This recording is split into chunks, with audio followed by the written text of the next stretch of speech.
Abanawa, Shabashamayim, Kwadash, Hayah, Shemka, Yahawah, Malakwatha, Thaba'ah, Ratazaka, Hayah, Aisha, Ba'aratazar, Kawa, Hayah, Bashamayim, Lathananawa, Lacham, Kal, Yawam, Wasalachnawa, Khawbwathnawa, Kasalachnawa, Khawbwathyanawa, Wala'a, Tabia Anawa, Manasaya 1, Abal, Hawashayanawa, Mayan, Rai, Kaya, Laka, Hamalakwa, Wa'ala, Wa'atapa Arath, La'ai Walamyam, Aman. Spacious air, reflecting the way of life under the Florida sky. Even the lobbies funnel in the great outdoors.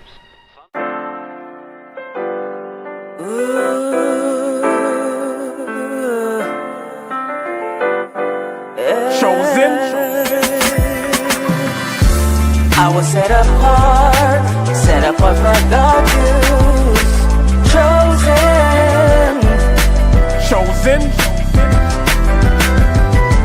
I was set apart for God's use. Formed in His image. Chosen. They say the chain of Shaitan is not that strong. They say his time is running out, he ain't got that long. They say murder, murder, kill, this is not that song. Said I won't amount to nothing, they got that wrong. Cause I was set apart and I was shown the light. And if I get the kingdom, I'll be clothed in white. 1/3 will be delivered and the rest were blinded. Their fate is set in stone, what you ain't read the fine print? Christ is gonna give a crown to us. In the end we'll have the nations bowing down to us, with their faces to the ground to us. It's the truth, as crazy as it sounds to us. Jacob forever rules, and we're his precious jewels. Showed us love and patience, put us above the nations. And that's the gospel, thank God for choosing me. Bad news for you, is really good news for me. I was set apart for God's use. Chosen.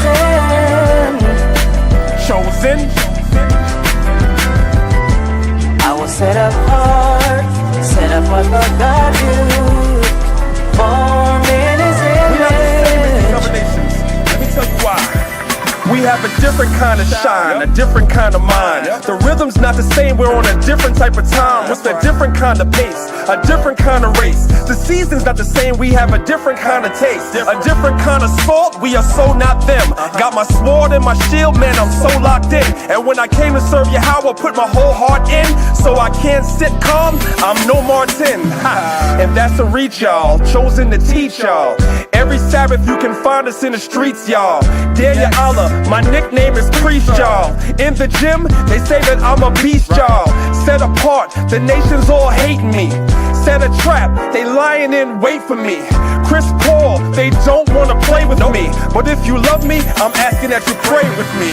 Cause I was set apart for God's use. chosen. I was set apart for God's use. Formed in His image. Chosen.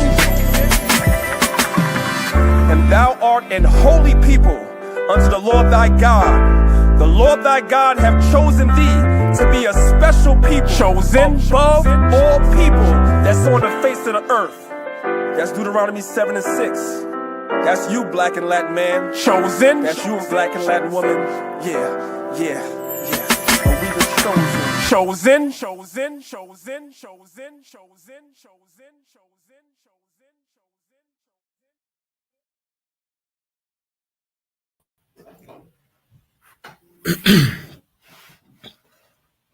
Alright, Shalom. Give honor and glory and praise to the Most High God, Abanawa Yahawah, by Hashem, Wamalak Yahushua. And I want to give double honors unto the elect of the 144, and also those of the 1/3 that came out of the house of David. I want to give a shout out to the LOI family. It's good to see y'all back on here with me again. So I love y'all, man. Just I'm saying, y'all in my heart. And I can't wait to see y'all again one day. I just want to thank each and every one of y'all for being on this class with me tonight. And tonight's class is going to be when Yahawah whoops you. Because just a lot of our people don't understand that discipline is needed on our people. And the reason why the Most High disciplined us because not only because he's our creator, but he's our father too. And we got a line, and he's going to punish us. But he's punishing us for the greater good.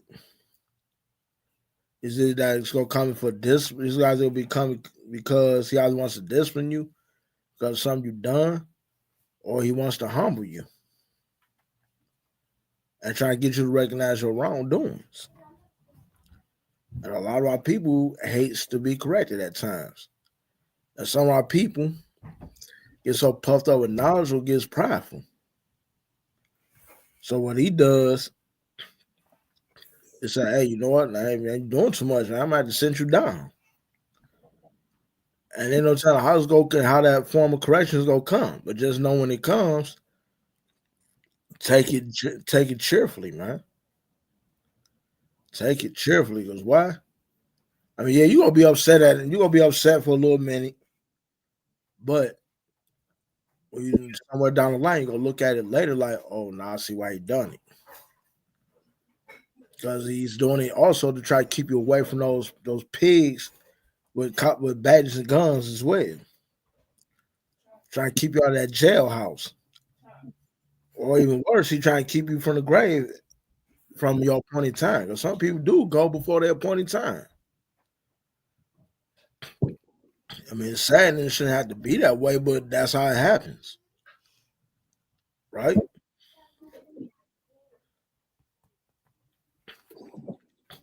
So to start off with, we're gonna go to go to Deuteronomy chapter 8, verse 1. Start at verse 1. All right.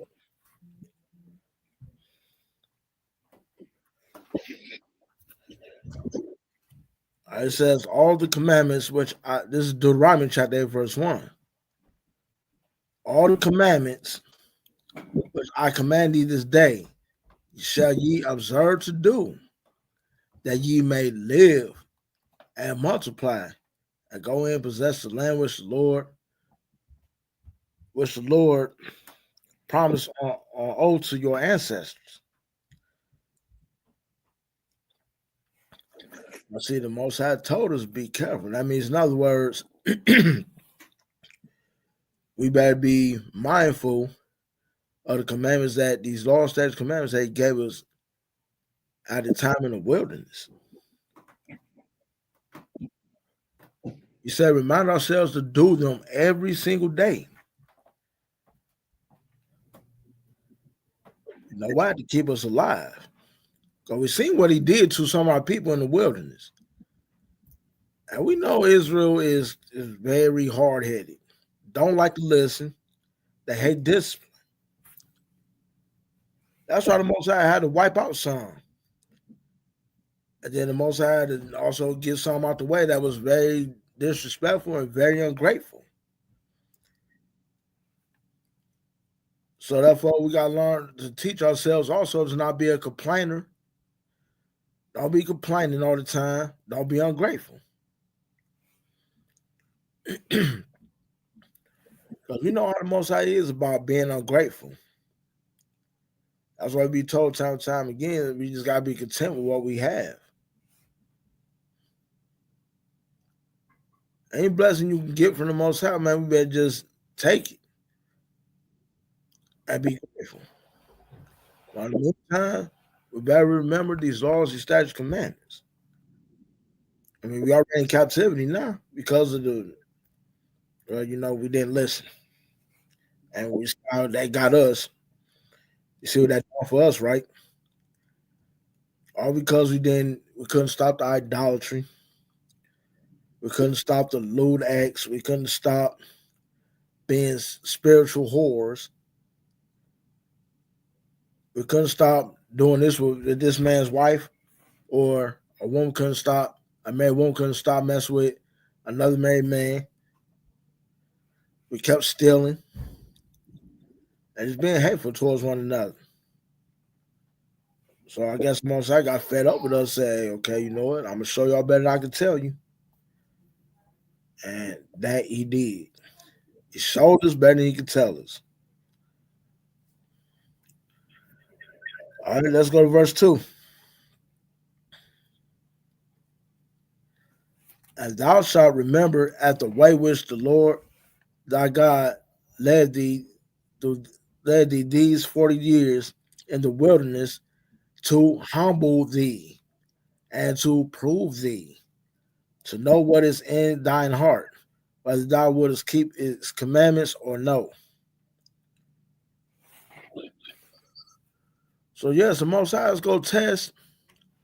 The Most High is going to test your faith, and he's going to test to see whether you're going to be on his side or keep his commandments or not. So the Most High tests us for these things. Should we not test our people? That means that going to show that, yes, we got to test the spirits of our people to see whether they're going to keep these laws and commandments right along with us. Because if they don't, just like if we don't keep the Most High God's laws, statutes, commandments, he got to remove us. If they ain't willing to keep it, then we got to move them from us. Because why? Then they can mess around and corrupt us, and we'll go back to doing to the things of the world.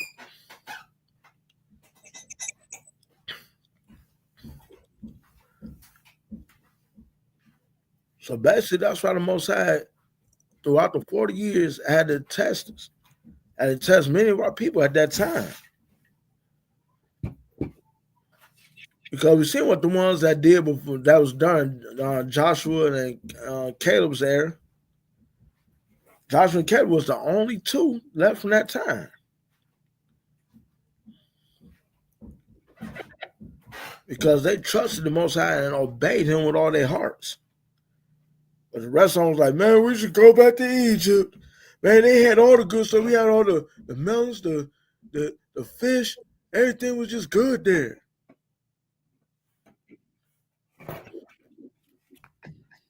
It's going to show that sometimes Israel can just be a glutton for punishment. But that's why the Most High had to test them at the time before they got the land. Verse 3.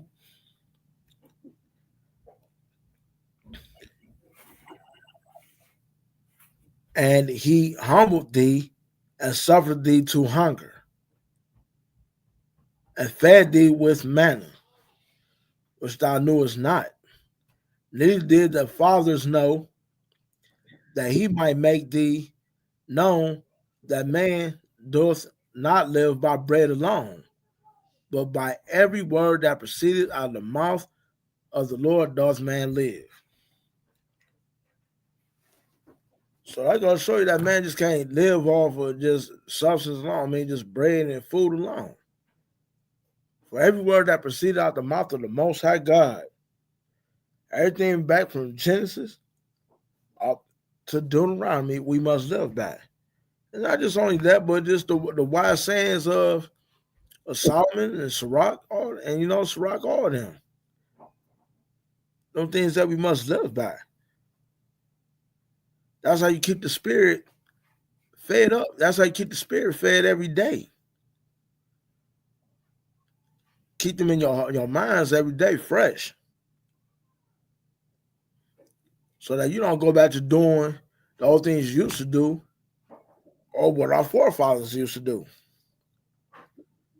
But it's kind of funny how it says, man should not live by bread alone, but by every word that proceeds out the Most High. Now you know what? That's funny because somebody said that. Somebody said the same thing. So it got to be Yahawah because he said it in Matthew 4 verse 4 and Luke 4 verse 4. So once again, y'all keep that in mind. So in case somebody say, "Oh, the laws is done away with," okay, that's why it's good that you line your precepts up. Every word, not some of the words, not here and there and there. every word that proceeded out the mouth of the Most High God, we must live by. Right? Now let's go to let's see. Now let's go to Sirach chapter 30, verse 1 through 2.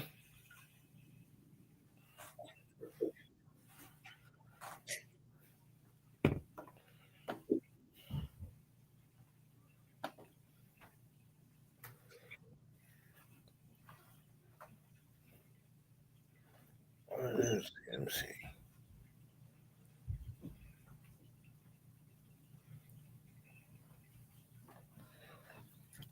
All right, there.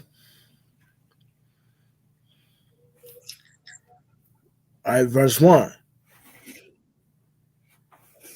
He that loveth his son causes him also to feel the rod, that he may have joy of him in the end. Why is that? Because if you love your son, you gonna beat him anytime he messes up. So if you keep him out of them cuffs, you teach him, hey, you can't be doing this. And if you teach him like, hey, you know what I'm saying? I'm gonna whoop you. Why? Because I said and told you not to do this. And you went to school acting a fool. I ain't supposed to get education if you can't stay in school. And you want to go to school acting like the class clown. You want to go there and press the ladies and all that. No, man, I didn't send you to school for that. So therefore, you gotta get this beaten because you disobeyed me. A father will whoop you. Why? Because he want to keep you out of those handcuffs. He want to keep you out of that courtroom. Or even worse, ended up in the streets or ended up in the grave with dirt and rocks on top of you and grass. That's why you got to get whooped. And that's why the Most High whoops us as well, to keep us from those same things. I mean, like the Most High said, man, in Ezekiel 18, verse 23, he has no pleasure in the wicked dying. You don't take no pleasure in that, man. That's why he'll make us feel the rod time and time again. Rather, we got to go, hey, we got to go sit down in jail. He'll do that.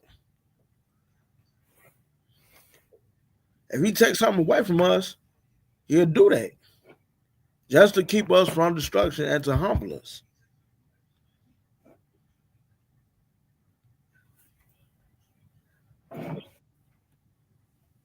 So I said, man, don't get mad at the Most High or despise him when he whoops you. Just notice that, okay, I messed up. And if you know that you messed up, correct it. Take the correction from him and then correct it. And keep it moving. Don't get me wrong now. We all know that when we came into this walk, we know it wasn't going to be easy, but hey, it's got to be done because he called us and we answered. So the Most High sees us mess up, he may scold us. And after that, he might just whoop us. Just to keep us from going somewhere where we don't want to be at. Verse 2.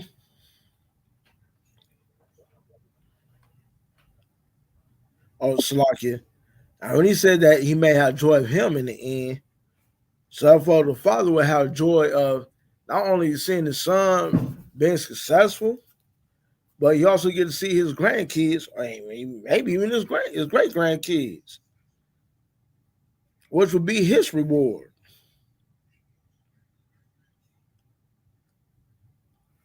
And he'll know that he'll give honor, glory, and praise to the Most High God because he done a well job on raising his son or his daughter. Right? Verse 2. He that chastises his son shall joy in him, and shall rejoice of him among his acquaintance. So when he go amongst his friends, everybody see how his son act. They're like, man, and you know what I'm saying? They see how he carries himself, how he's successful, how he keeps the word of the Most High God, and your brothers and sisters gonna be like, hey man, you did a good job, man. You done a great job, and all you can do is give honor and glory and praise the Most High God that you did a good job raising your kid. And you get to watch them grow from boys to men. You get to see your daughters get raised from little girls to women. I mean, I ain't never had a daughter, but I've been hearing some brothers, man, they hate to see their daughters grow up.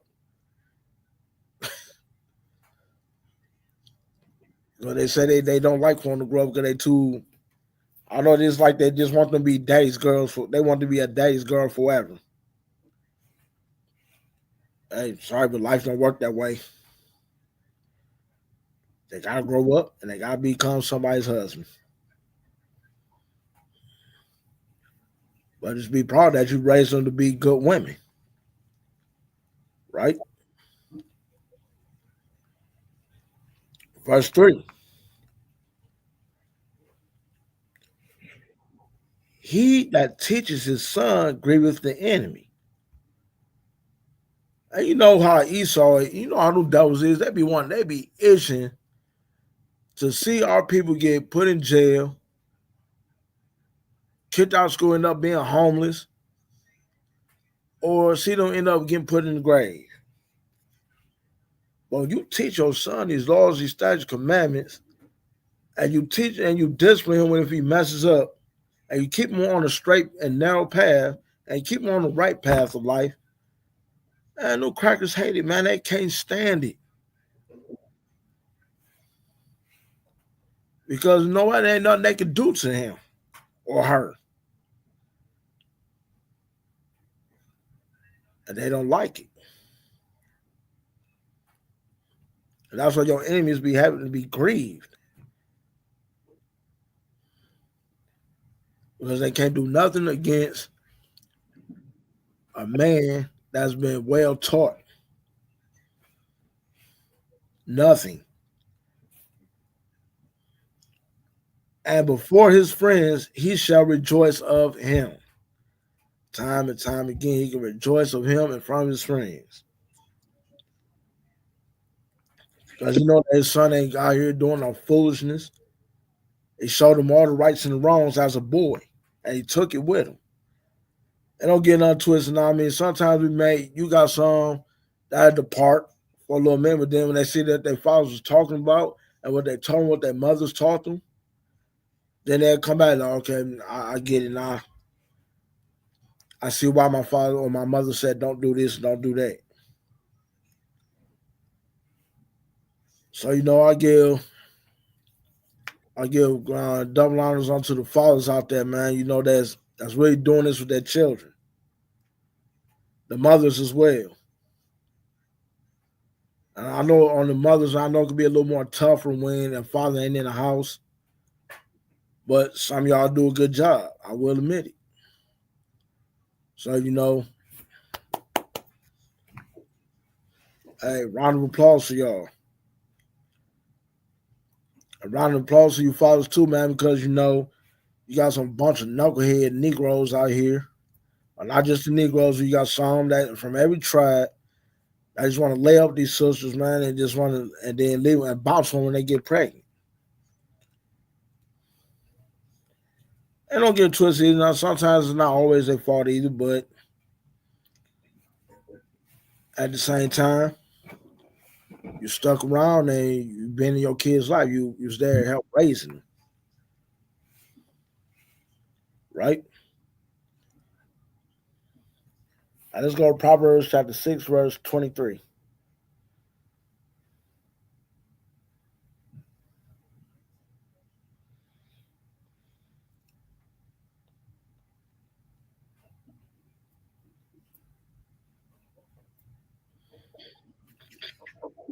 All right. This is Proverbs chapter 6, verse 23. For the commandment is a lamp, and the law is light. Such are the way of life.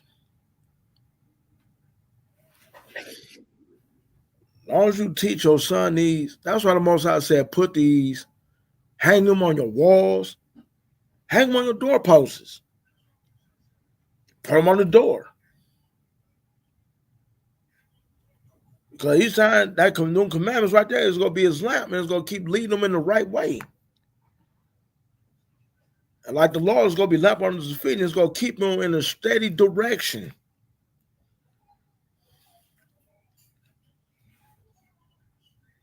And the reproofs is going to be his instruction and his way of life. You instill them in this while they're young, they're going to take it with them when they get old. And then he's going to pass these ways down to his children.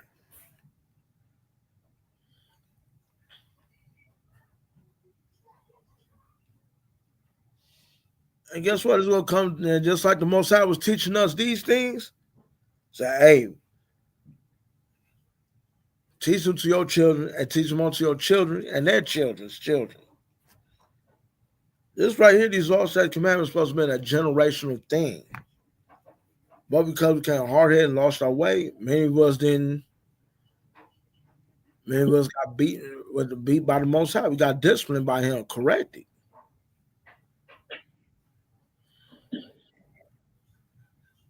And some of us ain't even get a chance to even grow up. A lot of us ain't even get a chance to even grow up in this truth.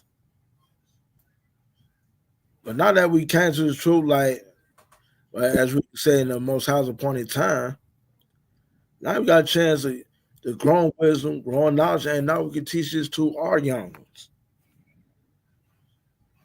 I mean, of course, I don't have anybody young. My kids old, so. But like to my brothers, Mike Olive, the Bach, Shemashwan, Kalatazar, and our soon to be new brother Donnie.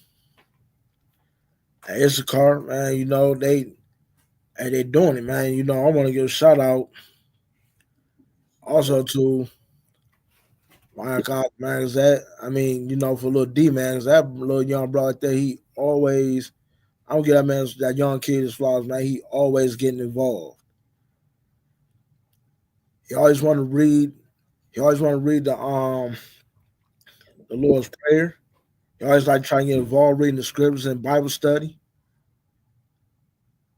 And even when we go to camp, he'd be out there online with us at times. So, hey, man, get that young man a round of applause, people. He deserves it. And I also want to give a shout out also to brother Issachar because he raised 3 daughters, him and his wife. I love where their family is, man. They're very well maintained and very well in order. And you don't really find too many like that. And that's what I love about Michael Olive as well, because he's doing that same thing. He got his kids on the nice schedule. And he's always dropping gems on there with the scriptures, man. So, shout out to the brother Michael Olive, as well as the brother DeBach also. Oh, and I'm not trying to discount the sisters because y'all doing y'all thing too. Y'all doing y'all thing too, Sister Shauna, Sister Lahat. And let's see, Sister Diana. And the brother Shemashwan as well. So now I tip my hat off to all y'all, man. Y'all brothers doing an excellent job with your households, man. All y'all are. So like I said, man, just make sure they keep these commandments, man. It's light unto them. These laws is gonna be their light. And make sure they keep that oil in them. And never let nobody take it away. Right? And we're gonna jump back, stay in the same book, and go to chapter 3, and we're gonna start verse 11.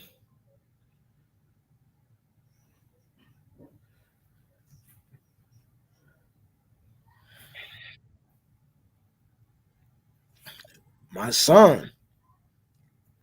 This is Proverbs chapter 3, verse 11. My son, despise not the chastening of the Lord, neither be weary of his correction. You see that right there? The Most High said, I mean, this is Solomon talking right here, or this could be David telling him this. My son, despise not the chastening of the Lord. Because why the Most High is going chastise, the Most High is going to chastise, he's going to correct those he loves. So if the Most High loves you and you getting that correction from him, I mean, yeah, don't despise, man. Like, man, I mean, you know, this not no, man. Take that with children and take it with gladness, because that goes to show that he loves you. And he wants you to be with him.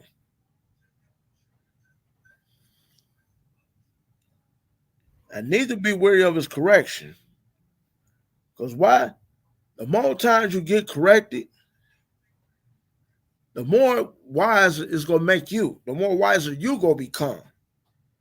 The more knowledge you going to gain. Then you're going to be able to show your children this. And guess what? The Most High going to do the same with them. Even at times, even in your adult stage, you're going to still make mistakes. But the Most High still going to correct you.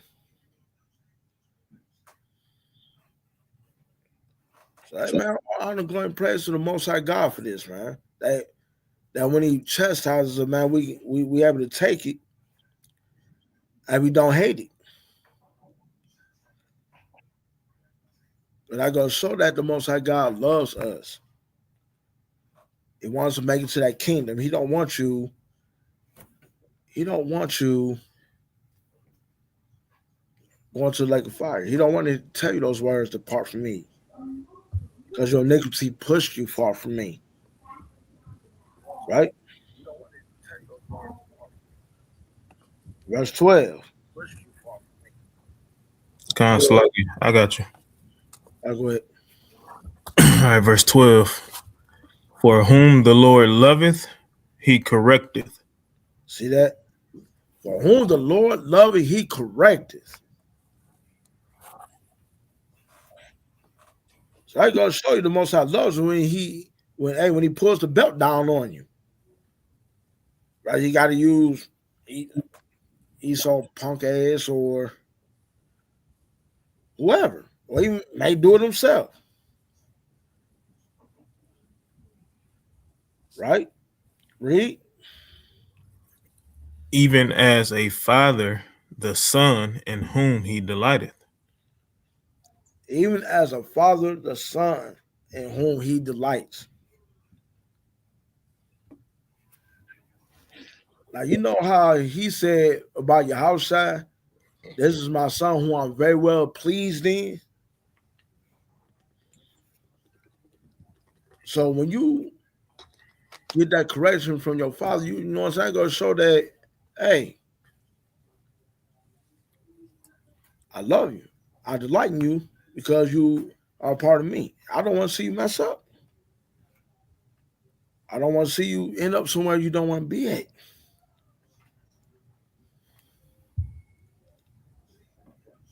So basically, take correction with pride. And I know that's easier said than done, but hey, do it.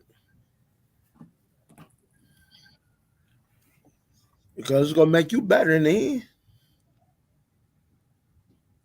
But someday you ain't going to, like I said, man, you know, we already here right now, and our children, man, we ain't going to be children no more. Our children ain't going to be children no more. They have to grow up, and they got to be in our spot. Because like now, we in the grown-up spot now. Because all the correction we had to get in life. And we may get some more coming. But hey, just know that when it comes, we know that it comes from the Father, and we know what it's about.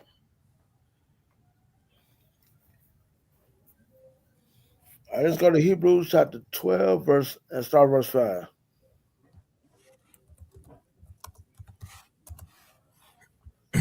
It's the book of Hebrews,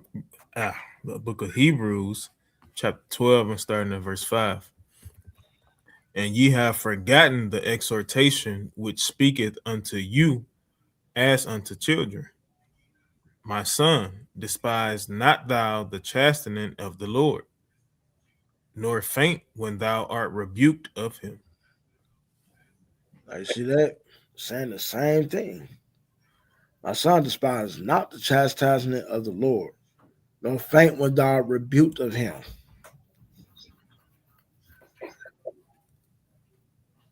I mean, fool, man, when you get rebuked by the Most High, you can feel like, man, like the Most High about to really do something seriously bad to you. You know, you mess up and your heart just drops out of the blue. Like, oh, I know I messed up. I can feel in the spirit. Your knees be trembling. It's like you be scared. You know something bad. You know the Most High about to get you. You don't know how it's going to come. And you don't know when, but he's going to do it.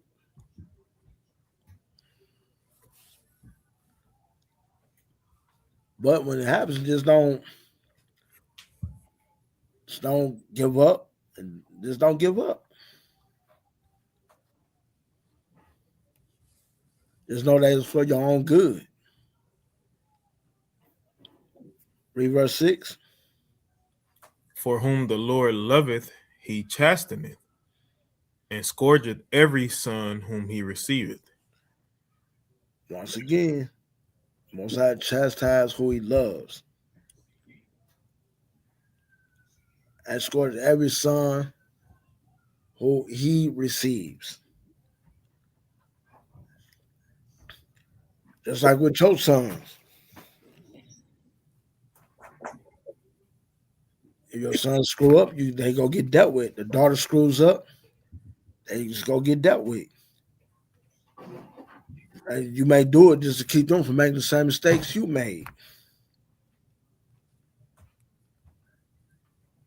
But we already know the Most High don't make mistakes. He never had, never did, never will.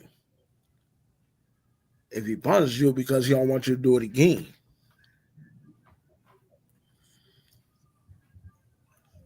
So yes, just know like when you punish your children, the Most High punish you too when you mess up.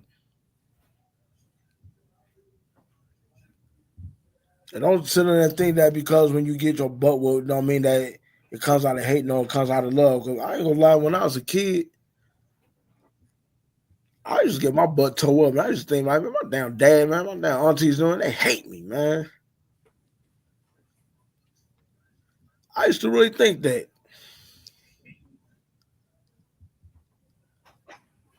And then as I get my butt whooped, I sit there and say, man, I hate this damn house. And once he come there and tell me what up again. Okay. You know, man, I miss my auntie fellas, man. Rest in peace to her. But now that I look back on it, you know, I honor, glory, and praise the Most High God. I'm not in the dirt. I'm not a memory. I may have some memories, but I'm not a memory. I ain't behind bars. I ain't getting nobody come to visit me, and I ain't asking, hey, when y'all gonna come back and see me again?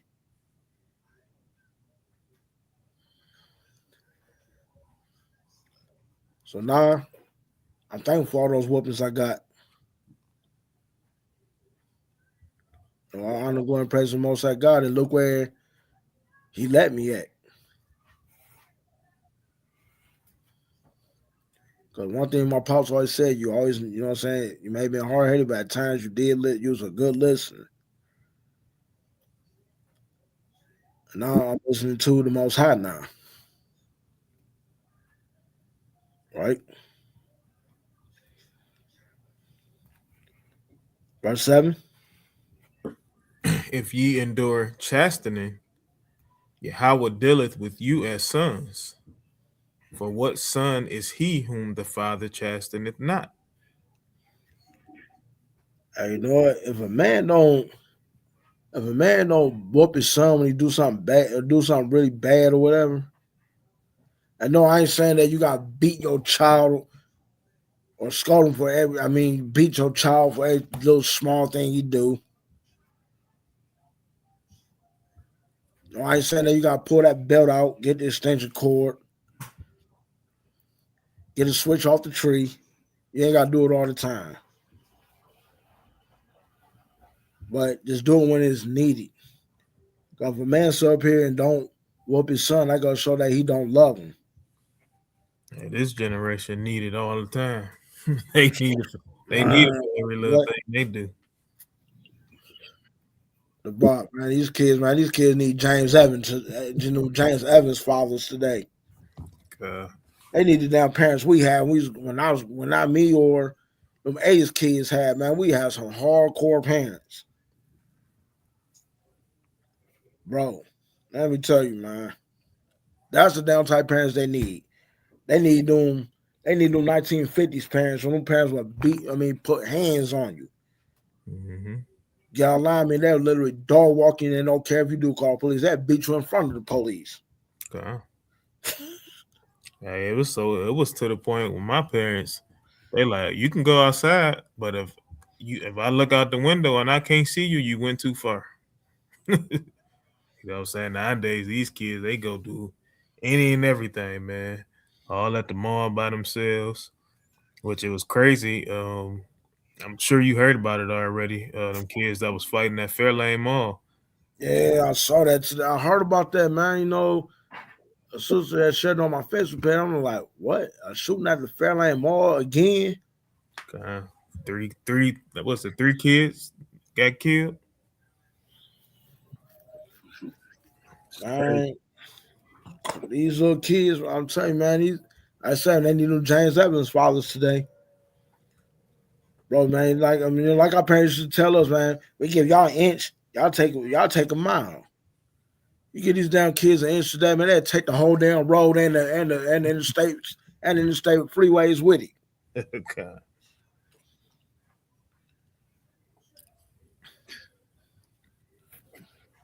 Because I don't know what it is, man. I guess some of their parents they hate it because when they got disciplined, they feel like, I guess it was too harsh for me to get my butt whooped. So now I ain't gonna be doing that to my kid. But now look what your kid doing.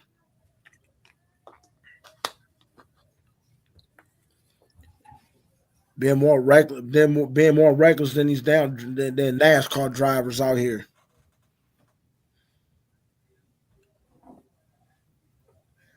And don't want to take discipline.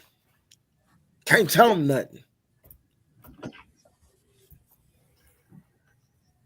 That's YN mentality for you. Mm-hmm. Verse 8. But if ye be without chastisement, whereof all are partakers, then ye are bastards and not sons. And a bastard child gets no love from the Most High. That's why he allows some other nations to do what they want to do. Because they are not his children. He did not choose them. He did not make that covenant with them. He made it with us. Therefore, that's why we get out of pocket. And like a Dominican Sue, he come to get that quarterback. So if he tells you don't leave the pocket, you better stay back there. Not only is the Most High the Most High the father, but he's also the head coach of the team too. And you better play your position right. Unless you just go get handled. If you don't want to do what I say, ride the bench. But if he don't deal with you, that means that you're not part of this.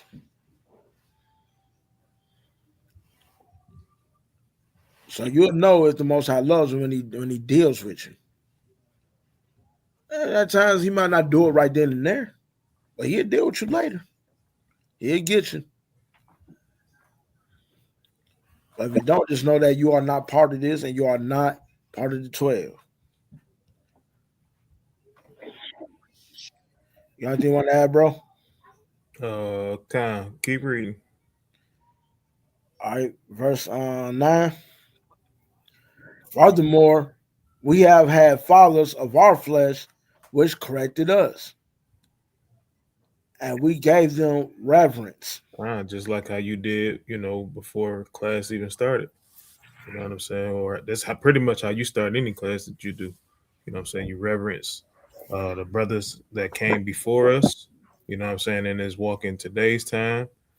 Which internally is the same thing as reverencing, our forefathers, even in the scriptures.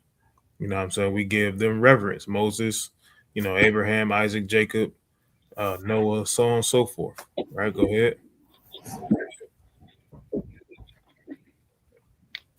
But he, Mr. shall we not much rather be in subjection unto the Father of spirits and live? We got to be in subjection to the Most High. Right? We know that Yahawah is literally the Father of spirits. You know what I'm saying? So we need to be in subjection unto Him. Right? We need to do what we say. Otherwise, we deserve every whooping that we get. Right? Go ahead. Verse 10. For they verily for a few days chastened us. See that? For verily, for it's just chastening. A lot of time it's not as long, right? A lot of times it's self-inflicted even inside your mind, right? So he says, verily, for a few days chastening us after their own pleasure, right? But go ahead. But he for our profit, The Most High do it so we can gain knowledge, wisdom, and understanding, right? that we might be partakers of his holiness. This is the only way you can be a part of this, right? So I'm gonna get one more. Let's go to 2 Timothy, chapter 3. I don't think it's first. 2 Timothy. Start at verse 1. This know also that in the last days perilous times shall come. Mm-hmm. For men shall be lovers of their own selves. This is how you have these type of men created, by not chastising them, right? You babying them, you pacifying them. They do something wrong, you look the other way. They do something wrong, oh, they just young, don't mind them. All right, they don't really get it yet. This is how these type of men, when they become men, this is how they get created. Brothers in the mirror brushing their hair, you know what I'm saying, for 10 minutes, like a woman. This is how this is created. Go ahead. Yeah, want to be pretty boys. God, Rico Suave. Right. Covetous, boasters, proud, blasphemers, disobedient to parents. Mm-hmm. And this is when you deserve the most whooping, right? This is when you get whooped as a young child, right? This is at least like how Yahshua said. This is how we came up. We disobedient. We did something that we wasn't supposed to do, and we was literally told not to do. You know what I'm saying? That's how we get the whooping. But nowadays, people look the other way, right? So now we have men that's lovers of themselves. They don't even take care of their responsibilities. They may even be there, but they don't take care of their responsibilities. They allow the streets to raise their children because they still want to run the streets themselves. All right, go ahead. And then even what's on top of that, man. Some people, you know what I'm saying? You got some parents that just don't want to be parents. Mm-hmm. Some of them be trying to match, and I just said match energy with their kids, trying to be their friends. You cannot be your friend's parents. That's gonna grieve you in the end. In fact, that lesson that might be on here later.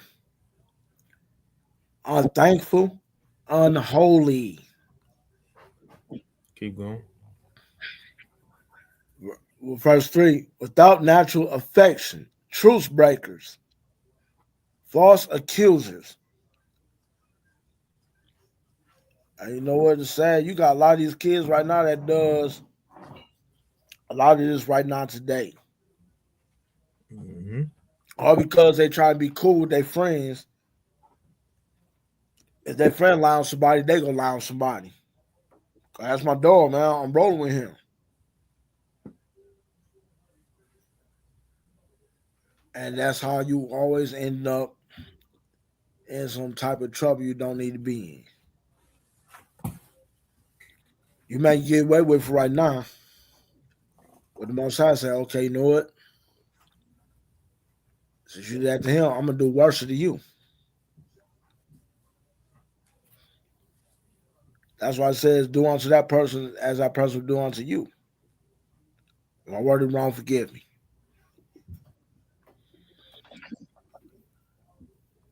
Then you got these kids out here always instigating fights.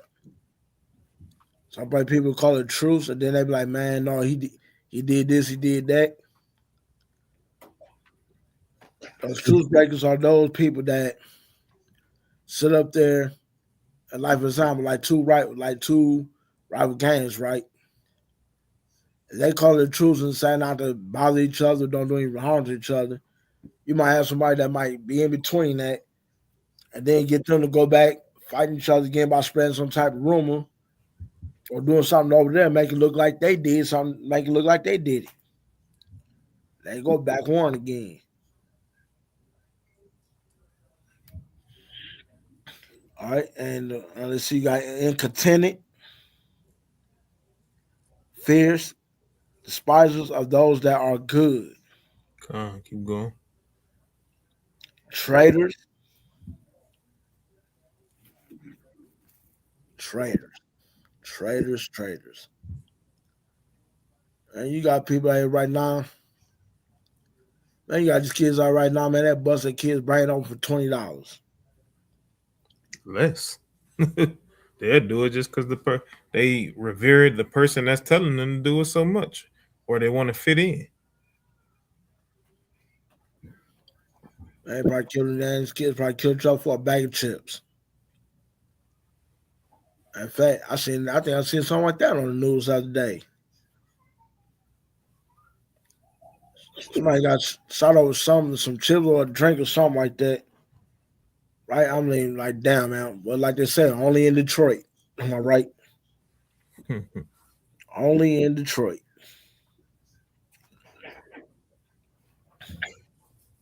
High-minded, lovers of pleasures more than lovers of God. See that? And they don't understand that. You know what I'm saying? They love the pleasures of this world. You know what I'm saying? They rather do all of the things that come with it, you know what I'm saying, versus what the Most High told them to do. Right? This is why, all of these religions is finished. Like you literally have what is that? They read the Quran. What's the name of that religion? The Muslims. Khan, The right? Nation of Islam. Khan. And they're supposed to keep the laws of God, right? And they literally have pork chop sandwiches and any kind of pork that you can think of. They say that it's okay to eat. You just got to pray over it, right? That's the craziest thing ever. You supposed to observe the Torah, but you don't do what it say. So they lovers of pleasures because that thing is good to them. So they can't put it down. They feel like because they done ate it since they was a young buck up until, they 60, 70 years old. They think it's okay. No, that's just a testament to how the Most High made our bodies, that we can fight off all of the things that's wrong with pork. You know what I'm saying? So you can't be lovers of pleasures more than lovers of the Most High. Otherwise, in the end, as it says in Romans 6:23, right, the wages of sin is death. And you can't afford it. Kind at all. Right, read the next two and then that's it. All Right? Having a form of godliness, but denying the power thereof. From such turn away. Or get the hell away from these people that do that, right? The Muslims, Christianity, all get away from that. Go ahead. Because these men do what? For this sort are they which creep into houses Mm-hmm. and lead captive silly women laden with sins, that way with diverse lusts. See that? This is what they do. They get into the homes and they break up the homes. You know what I'm saying? Telling the women that, hey, your husband don't deserve you. That's what they do. You know what I'm saying? They see these women coming inside their churches and they having one-on-one counsels with another man's wife without his knowledge, without his consent. But they get mad at the Israelites and they say they say we this, that, and the third. Are we in a cult? God, But Peter said they was gonna say that though. that's right. You know what I'm saying? So we gotta do better as a nation of people and all of that. You know what I'm saying? If something is going on in your life, you know what I'm saying, rejoice. Right? Rejoice. Always say all praise to the Most High. Right? Even when you upset, even when you angry, even when you sad, even when some things ain't going right, you got to thank the Most High for your struggles. Because how else you gonna be able to teach the next person that's coming in behind you that may deal with the same thing, right? Yahawah had to be made as a man so he can feel the same temptation that we felt, right? And still say, nah, I'm following the Most High. Guess what? That's the example we got to live by, right? I'll let him. Right. All praise, man. You know, about to once again drop mighty gems. So I said, man, you know this, man, also has discipline, man. It's serious, man. You know we just got whatever he gives us, we gotta take it. Besides, if he didn't beat you, and man, you in some serious trouble, right? Uh-huh. Let's go to Sirach chapter 2 and start at verse 1.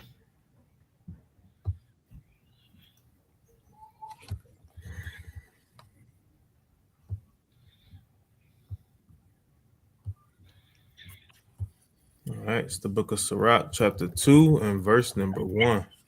My son, if thou come to serve the Lord, prepare thy soul for temptation. Prepare thy soul for temptation. Why? Because you, no matter what, when you come to serve the Most High, Satan gonna be trying to tempt you in every way that he can. Because why? He wants to get you down in the lake of fire with him. So guess what? Every day you know what I'm saying, when you know that you repented and say keep these all statutes and commandments, hey, it was war. Satan ain't gonna bother you when you're in the world. When you repent and say keep these all statutes and commandments, hey, you're gonna have to prepare for a fight every single day. Hey, and the other end of that, you know what I'm saying? Maybe it's not Satan, right? Because a lot of times when you pray for certain things, like you want to stop doing certain things, you want to stop behaving a certain way, the Most High is going to send people to literally build that up, which means let's say you praying for patience, hey, the Most High going to send, whether it's your kids, whether it's your coworkers, you know what I'm saying, whether it's somebody in your congregation, you know what I'm saying, he's going to send the Most High. I mean, the Most High is going to send them to literally try your patience. Why? Because you prayed for it. He's going to help build it up. So that temptation can be something good in the end. If you got to know, because a lot of people don't even remember that they prayed for this. And then all of these things is coming at them. And they're like, why? Is people testing me? That's the question they ask themselves.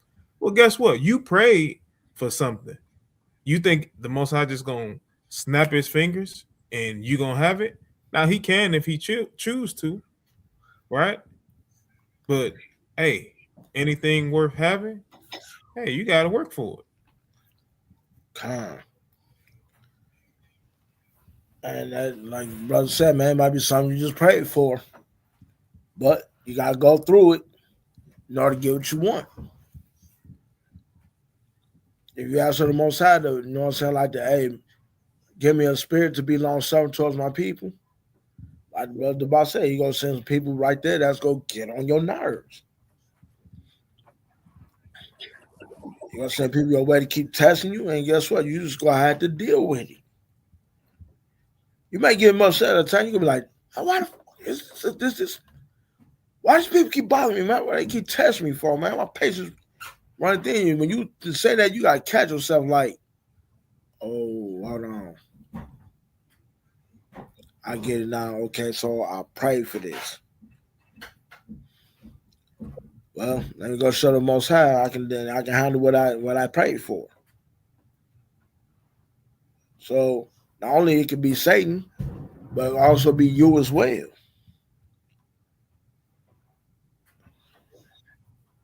So whatever the Most High bring your way, you got to just take it in stride. If you ask for him for it, be prepared for what comes with it.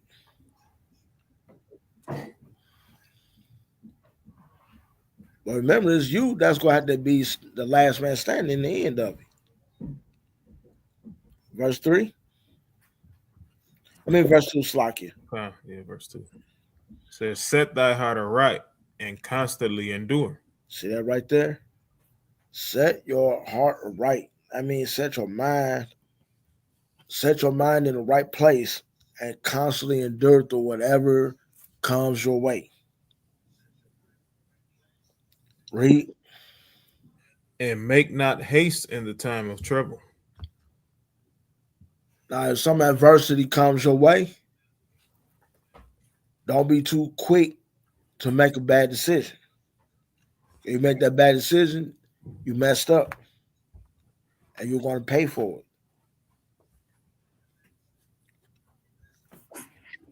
When trouble comes your way, and in that time of trouble, you got to get down on your knees and talk to the Father.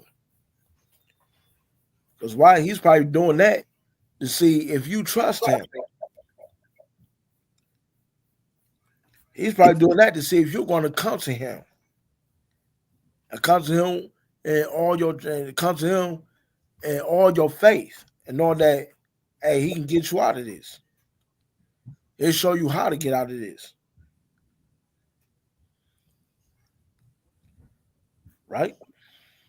Verse 4, 3. Cleave unto him and depart not away. See, that's like the box name is. He just wants you to cleave onto him. He wants to be your only trust, and he wants to be your only person that you can go to. Yahawah is your go-to man. So basically, hey, you cleaving on to him. You hanging on to him. But when all the chips are down, when you got all your chips are down, you can put your last, man, you can bet your last dollar on the Most High, and you gonna come out winning more than what you put in.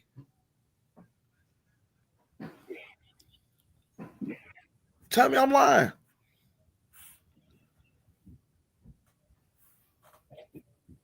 That's what he wants you to do.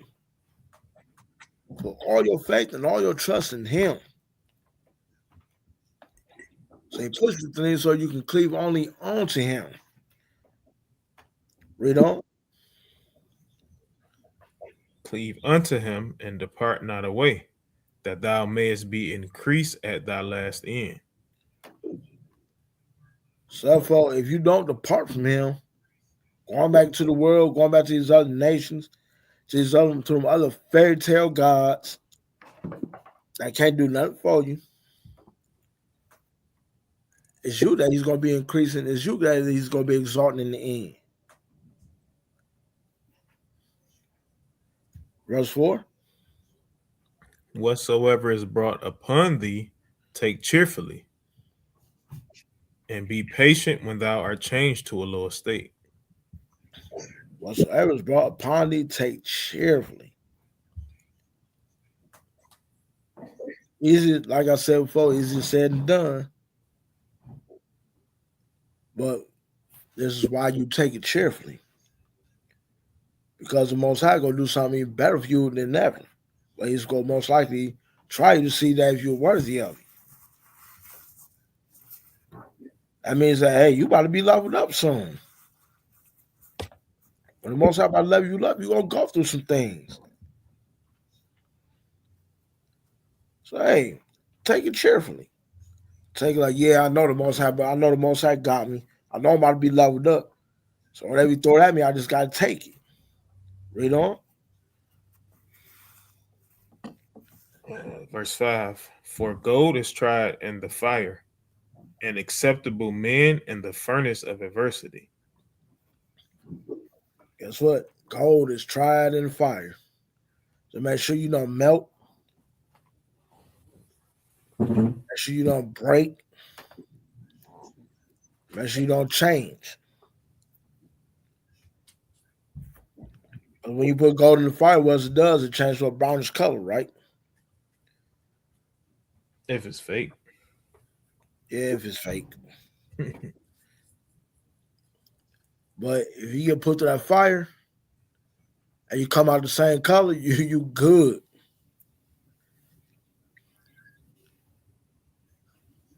That means you're going to the bank.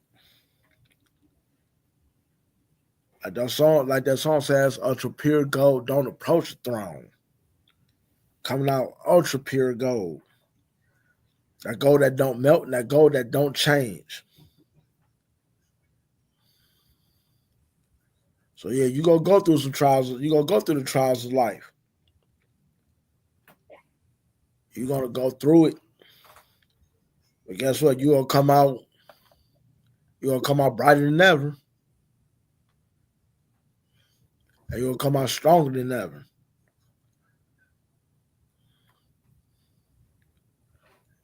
So just know that when these things happen, the Most High about to level you up. Just be ready. Just be ready. All right. Verse 6. All right, verse 6. Believe in him, and he will help thee. Order thy way aright, and trust in him. See, the more you believe in him, the more he's gonna help you. And of course, he ain't gonna do it right then and there on the spot. But just know that when it happens, it's like, hey, oh, this right. The Most High, I trust in the Most High, and I believe in him, and this is what he gave me. And that don't mean like some material type blessing. It could be a blessing that that comes from the book. Like you might ask from the Most High for more wisdom. You ask the Most High for more knowledge. You know what I'm saying? You might ask for the Most High to make you more patient, give you a heart that to love your people, even for those that don't love their people.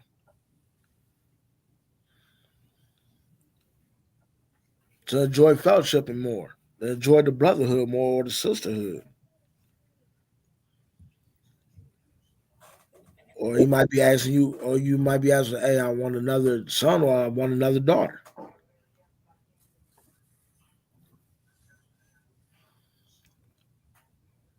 Or whatever he is, you believe in him and you ask for, he's gonna give it. Because you trusted in him.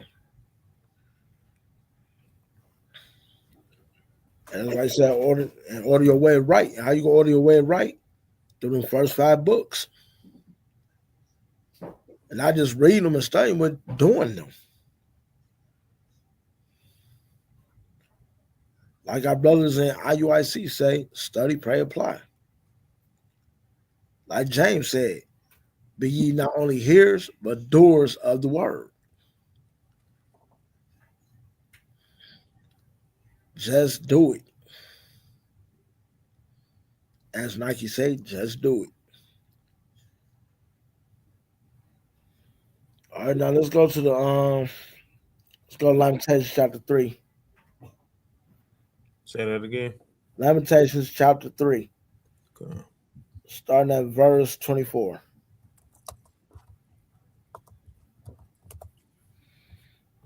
All right. The book of Lamentations, chapter 3, verse 24.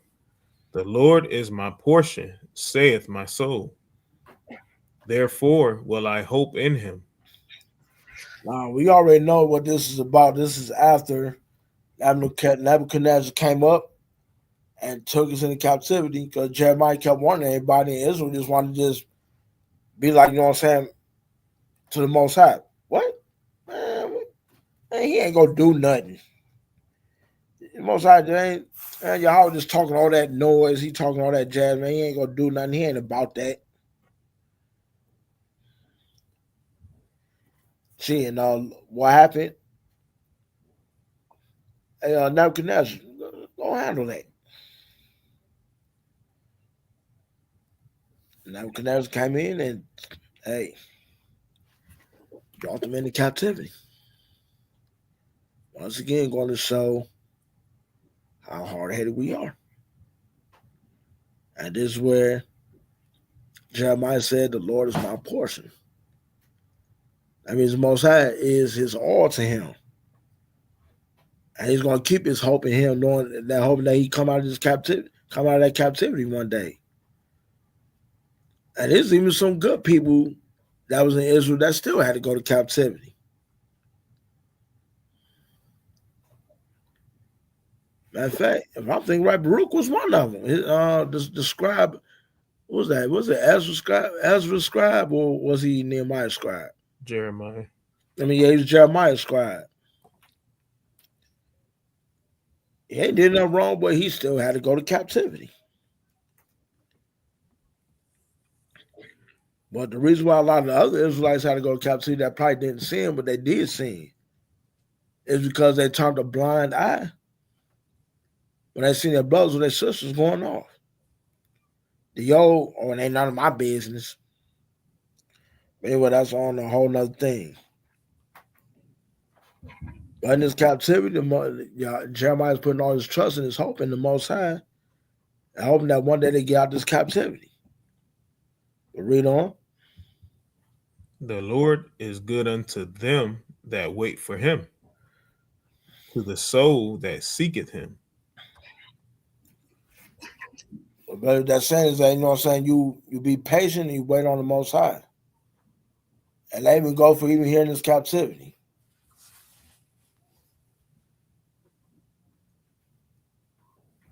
And the more you seek him, the more closer you're going to get to him. And the only way you're going to do that is by doing what he says do. Now look to your enemies for help. And only look to your fellow Israelites for help. Look to him for help. Even in the captivity, we always got to trust our God. And just remember, we're here because we provoked him to wrath. We're scattered everywhere because we provoked him to wrath. And we got to take our hit. Regardless of what, though, he is our portion. He is our all. And we got to pray to him to hope that he get us out of this. Anything you want to add, bro? All right. Let's keep rolling then. Let's go to let's go back to Sirach chapter 34, verse 13 through 16.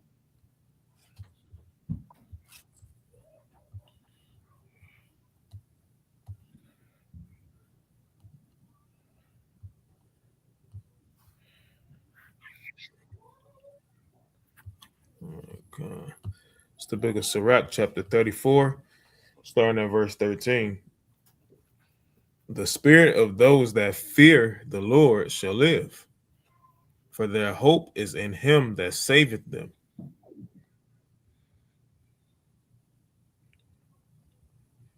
Read on. It's like you. Whoso feareth the Lord shall not fear, nor be afraid, for he is his hope. Whoso fears the Lord should not fear nor be afraid. That means, in other words, you may fear him, but you're not gonna fear them. You don't fear nobody in this world, or you're not gonna fear anything out here.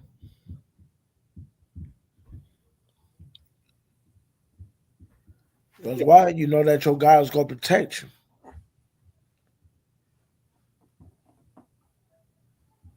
right? Read on. Blessed is the soul of him that feareth the Lord. To whom doth he look, and who is his strength? For the eyes of the Lord are upon them that love him. He is their mighty protection and strong stay, a defense from heat and a cover from the sun at noon, a preservation from stumbling and a help from falling. That's it right there. Why is that? When you fear the Most High God, you fear. That means you're gaining wisdom, you gain knowledge, and the more you gain, the more you do, the more He's gonna protect you. I mean, He's gonna protect you from whatever. Yeah, we He needed him. protect you We from needed him. anything. Salagi. We needed him from for the Heat this week. Yes, and look what He did. He made it rain. He made it rain, and we ain't talk about in the clubs either. Yeah, definitely needed that rain. Boy, it was scorching this week. Whew, all praise the Most High God did get some rain. But sometimes though, you can make it cloudy without the rain too. Yeah. Hey, but it's all y'all fault though, because y'all kept wishing for the dang on heat.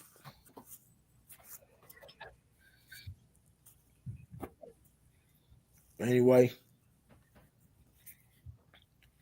the Most High he's a protector of those that love him and that does his word. Those that he's able to chastise and correct when they going off.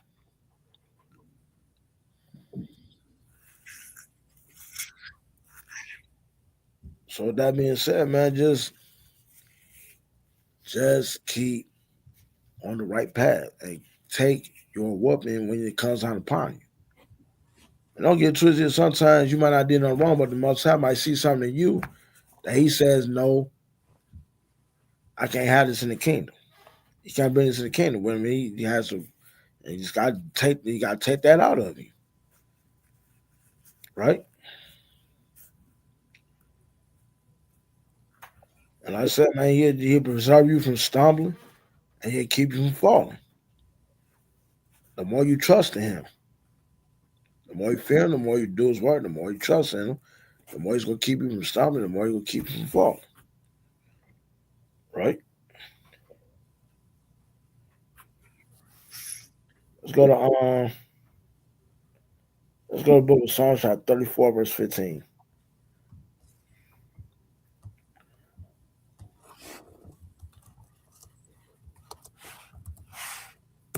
Book of Psalms, chapter 34, verse number 15. The eyes of the Lord are upon the righteous, and his ears are open unto their cry. So the Most High, the Most High keeps his eyes on his children that does right. And somebody does something wrong to us, he's going to hear us.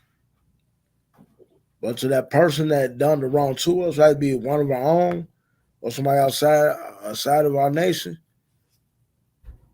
and there ain't no discipline coming. There ain't no discipline for them. It's straight punishment. I mean, it's gonna be discipline for one nation, but it's gonna be punishment for the other.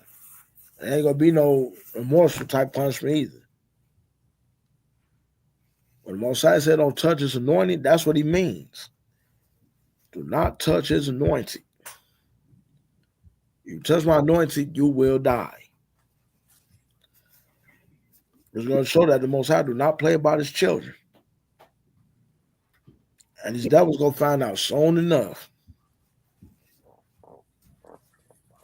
And they'll be like, damn, man, I should have just left his children alone.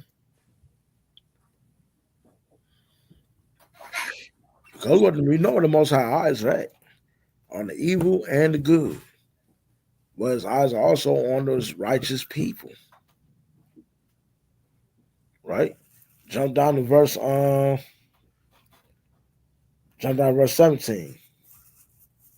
Verse 17. The righteous cry, and the Lord heareth.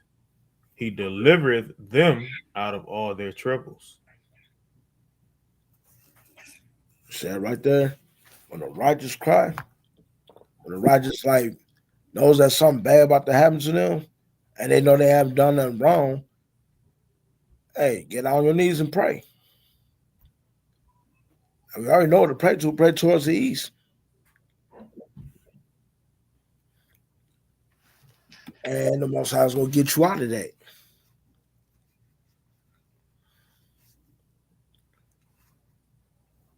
I mean, the Most High know we're going to mess up. He know we're going to make mistakes. But knowing that when you pray to him, he's coming. When you trust in him, he got you. All right. Jump down to verse 19. Verse 19. Many are the afflictions of the righteous, but the Lord delivereth him out of them all. Yeah, in many ways we get afflicted. But the more we pray to the Most High, he'll deliver us from them. He'll get us out of that. So we trusted in him. Right? Let's go to Proverbs chapter 12, verse 13.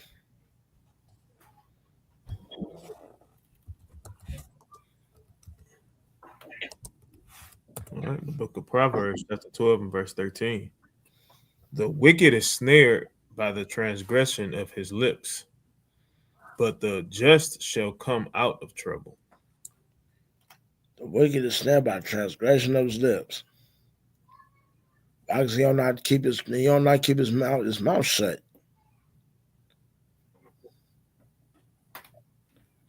He does not know how to keep his mouth shut. He always rambling on what he go. Let me do all that tripping, that rah-rah. Like he gonna land do all that barking and yapping like he gonna do something to somebody. And they end up in something he ain't getting out of.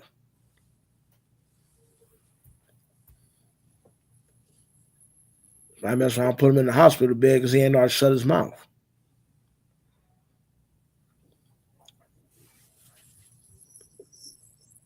But a just person, though, you know what I'm saying? I say in his head, he'll know how to pray to the Most High God. He'll know what to think. You know what I'm saying? Be like, hey, my bad, man. I'm sorry, brother. I ain't mean to do it.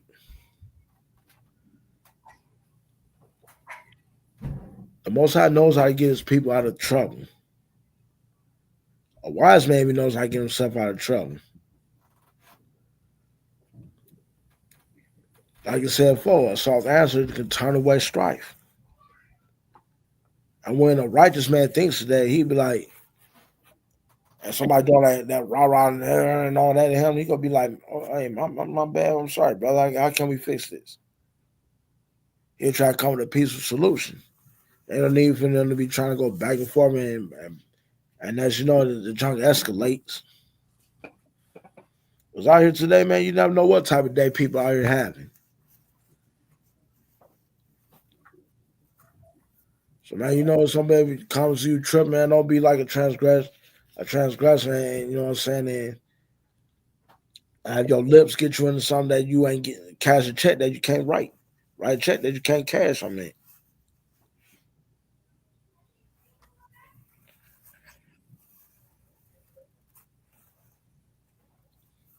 All right, let's go to jump back on one chapter, go to 11 verse 8. Slock, yeah, let me get some real quick. All right, go ahead. Let me get Romans 2. This goes into that, right? Because that last one says that the wicked is snared by the transgression of their lips, right? So read that, verse 1. Therefore, this is Romans chapter 2, verse 1. Therefore, thou art inexcusable, or man, whosoever thou art that judges. Mm-hmm. For when thou judges another, thou condemnest thyself. See that? They condemn themselves, right? They snared by the things that come out of their own lips. So, they say that you literally can, all you got to do is believe and you can get the kingdom. All you got to do is confess with your lips that, Jesus is who he is. And that's how you get the kingdom of heaven. Oh, Jesus is God. Okay. Right? That couldn't be further from the truth. Right? That Christianity stuff is hot garbage. You know what I'm saying? And even when it says, right, let's get that too. Right. So let's get Acts. It's Acts 11. Right. And it's down that verse. We're going to go to the verse first. Go to verse 26.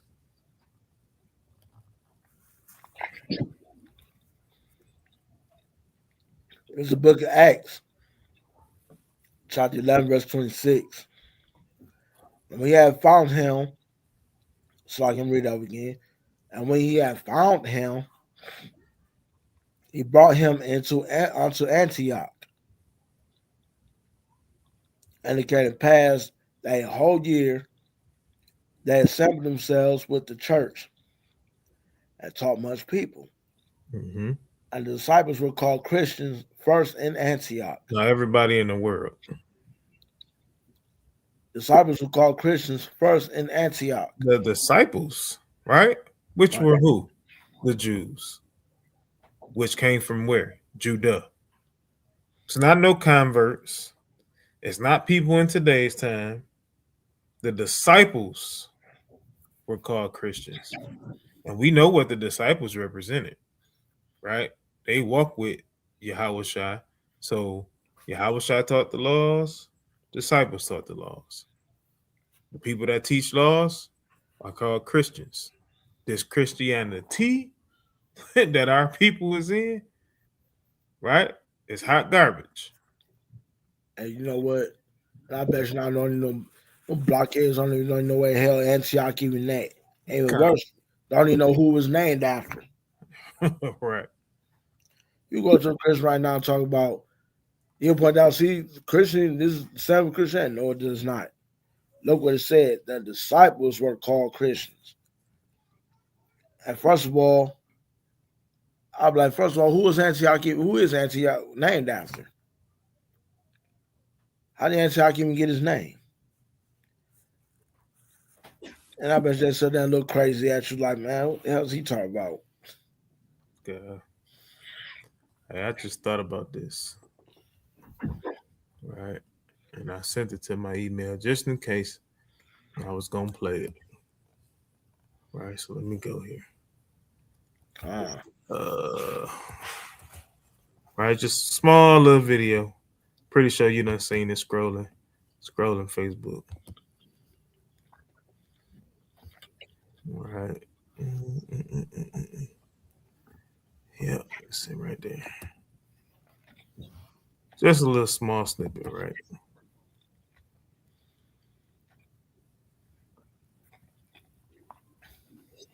Oops. Do you ever get tired of being a fake ass Christian? You don't keep no laws, but you keep sinning. The pastor teaching straight lies, but you keep on listening. Got everything from the devil, but yelling, God did it. Do you ever get tired of being a fake? We gotta let it play one more time. So tell me, do you ever get tired of being a fake ass Christian? You don't keep no laws, but you keep sinning. The pastor teaching straight lies, but you keep on listening. Got everything from the devil, but yelling, God did it. Do you ever get tired of being? Right. That's what you gotta sing to them. They should be tired. Because as we seen right here, that the disciples were the ones that was called Christians. So if they not doing what the disciples was doing, then how they gonna call themselves Christians? Exactly. Right? That's how you know that they not of the Most High. that the Most High didn't, as it said in Hebrews, how you read earlier, the Most High didn't chastise them. he didn't chastise them, and we talking about even some of our own people, right? Even though that we know that the Most High done whooped them too, they so delusional. They, you know what I'm saying, they probably took a Xanax or a Percocet or something. They don't feel the pain. So they not cursing no more. Let them tell it. Look, Oh, but the curse done got nailed to the curse done got nailed to the cross. yeah, all right. I can just I mean, I keep on sinning here, just forgive me. God knows my heart. Mm-hmm. That's why I'm about to throw your ass in the fire because you knew your heart wasn't upright before him. God, they heart it ain't nothing but some flammable fluids. Yep. Run and go to Lake of Fire with some gasoline drawers on. Anyway. You going to Proverbs 11, right? No, we're gonna change that. Okay. Go to First Peter chapter 1. Verse 6. Okay. All right. First Peter chapter 1 and verse 6. So I gotta go down to it. Verse 6. Wherein ye greatly rejoice, though now for a season, if need be, ye are in heaviness through manifold temptations. When you are greatly rejoice. Though now for a season. That means only just for a moment. Because you're going through things right now. You're being tempted and you're going through things.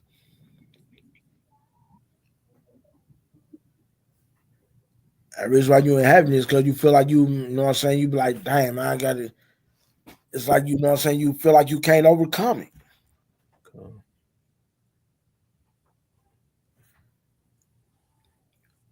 But you just got to understand, the Most High is basically preparing you for something.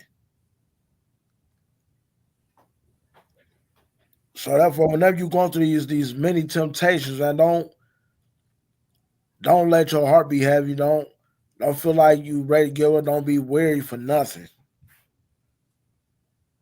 And like I said, for time and time again, I know it's easier said than done, but you can do it.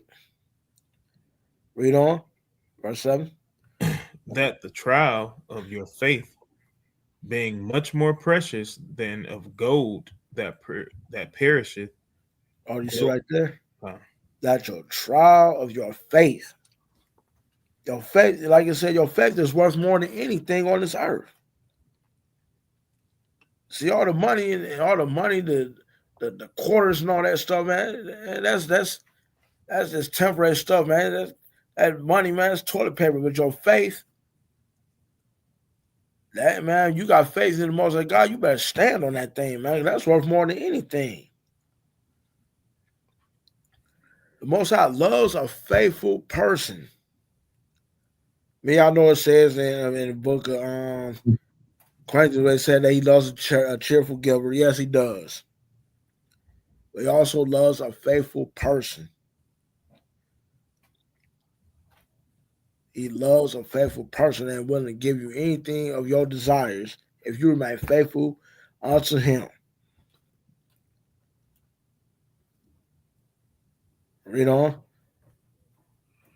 It says, though it be tried with fire, might be found unto praise and honor and glory at the appearing of Yahawah. At the appearing of Yahawah. Yahawah gonna come down here. We already know what he's coming for. When Yahawah come down here, he coming to first. He coming to do his clean house. And if he knows that your faith has stood tall through it all, I was gonna be like, hey, you know what? You good. Your faith Your faith made you whole. Like he told the old girl. Daughter, thy faith made you whole. Go in peace. You're gonna be like, son, your faith made you whole. Now go to the chariot. Daughter, thy faith made you whole. Now go to the chariot. Because why we stood through it all, man. We trusted in our God. And we had faith, that he was gonna bring us through this turmoil and all these things that's about to come on this earth soon.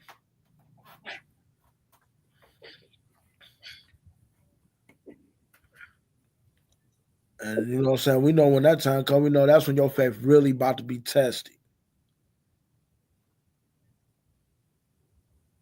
So therefore, I pray that many of us make it.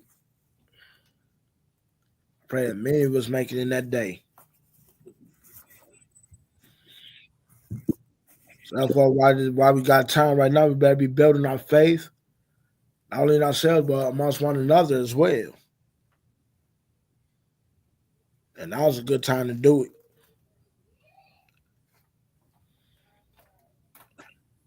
If you ain't got no faith, you ain't getting no kingdom. Okay.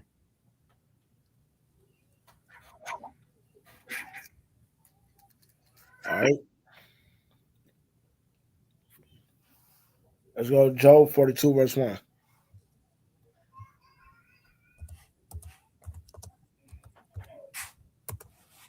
All right, the book of Job, chapter 42 and verse 1. Then Job answered the Lord and said, I know that thou canst do everything, and that no thought can be withholden from thee. Now, this is when the Most High told Job to stand up like a man, stand like the man, gird up your loins and stand up before me like a man. Hey, I said before and I said it again. I don't care how much faith I got in the Most High God, but if he told me to do that, I know he was angry with me. I know my damn legs and let me get up. You're going to be up faster than you think. I'll try. Don't feel like you're in the army again. And I'll be so terrified, man. I think my heart be down in my knees. I want to know how to stand up. I'm like, I forgot how. I wouldn't even know how to stand up in front of him if he told me something like that. This is when Job went through his sickness, and had everything took from him. And this is when Job was justifying. Job was upright and perfect man, but this is when Job kind of justified himself instead of justifying the Most High God. But no matter what, though, he felt like no matter what was took from him, no matter what the Most High put him through, whatever, the Most High even let Satan take everything from him except but him. Because Job knew that the Most High God was his everything. The Most High God was Job's everything, and Satan couldn't take that away from him. No matter who he used when Job was going through that, Job stood strong, man. And see, Job's faith, that's that type of faith we need right now to this day. We need Job's type of faith. Tell me I'm lying. Tell me I'm lying.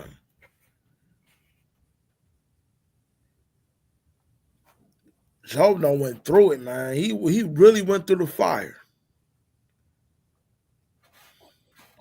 And came out better than ever. Because he stood on one thing. That's that Satan and nobody can ever take away from him, and that's his faith in the Most High God. So we better be like this in these times and days. Right?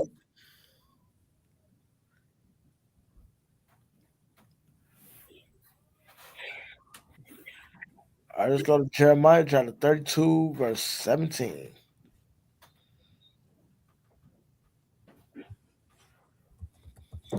All right, it's the book of Jeremiah, chapter 32, verse 17. Hold on. And I'm gonna say it like this, man. You know, Job did not get a whooping from the Most High. Job took a beating. There's a difference with a whooping and a beating. And Job took a beating. A beating and survived it. And so far, I don't know, man. I think a lot of people that's in Job's shoes at that time, they'd be ready to give up. And if you did that, that's gonna show your faith was weak and it was never, you ain't never had it in the Most High. We'll go ahead and read, bro. It says, Lord God, behold, thou hast made the heaven and the earth by thy great power and stretched out arm, and there is nothing too hard for thee. That's it right there. The Most High can make can make heaven and earth, and then protected us from Egypt. What makes y'all think anything's too hard for him? Ain't nothing too hard for the Most High, man. There's nothing too hard for the Most High. So when you ask to be a certain type of way in this walk, then just be ready to go through it.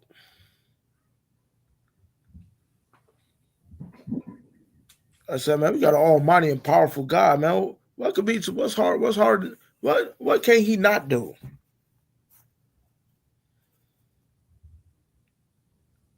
What can he not do?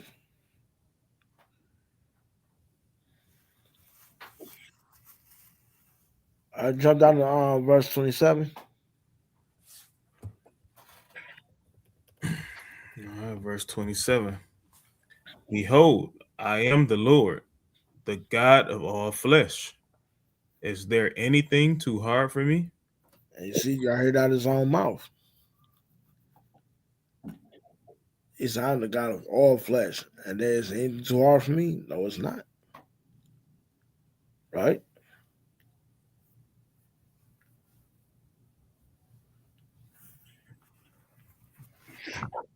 And this was talking about also when he was saying he was going to give this city to Nebuchadnezzar.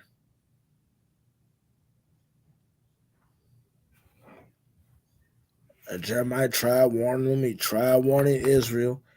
He tried warning them many, many times.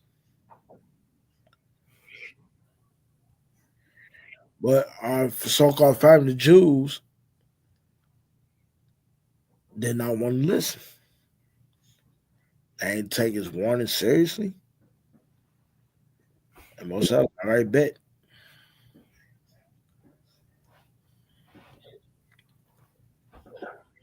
And that's what the Most High had to, and once again, discipline us. He had to discipline us because why we hard-headed, man. I wish everybody think that was going to be too hard for the Most High to punish us. No, it's not. Hell, this is the longest captivity we've ever been in, 400 years. 400 plus. Well, yeah, you're right, 400 plus. Some people would say 500. Well, you include the Northern Kingdom, most definitely. Right. You think it was just hard for him to do that? No.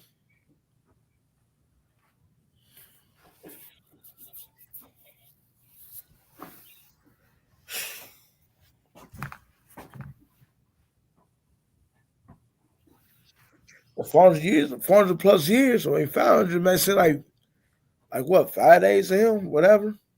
Nah, there ain't even a day. You're right, ain't even a day. For half a day.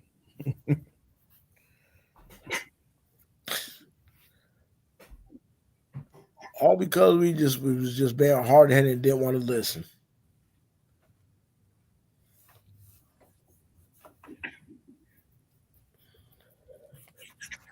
And now we've been brought down to the lowest estate that we ever been in. Well, all honor, glory, and praise the Most High that we're coming back up. That we're climbing back up. We're scratching and clawing our way to get back to the kingdom. To get back what's ours. And the Most High had to do all that because we was foolish. And we kept blowing them off. And I'm gonna say this, man, and like you said, Jeremiah 4 verse 22, I have sottish children. Most I said we was stupid, and he's right. Man, we the only one in this world that had the cheat code. We was placed above all nations. We had all the law, statutes, commands, and we traded and we gave it up for the sins of the world.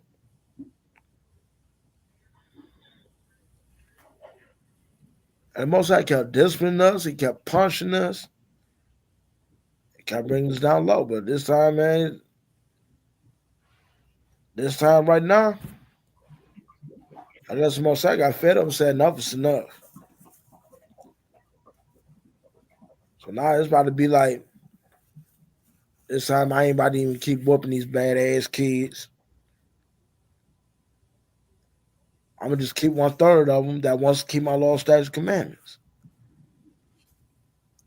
And I put all their faith and their trust in me. Anybody that's 2/3, hey, I'm done with you. I don't have nothing else to do with you.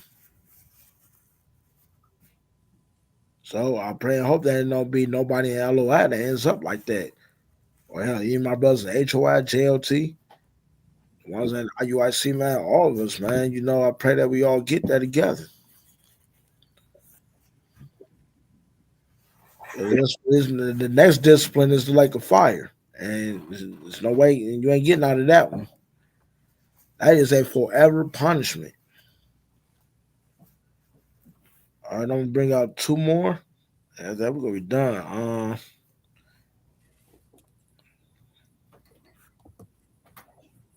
Where am I gonna go?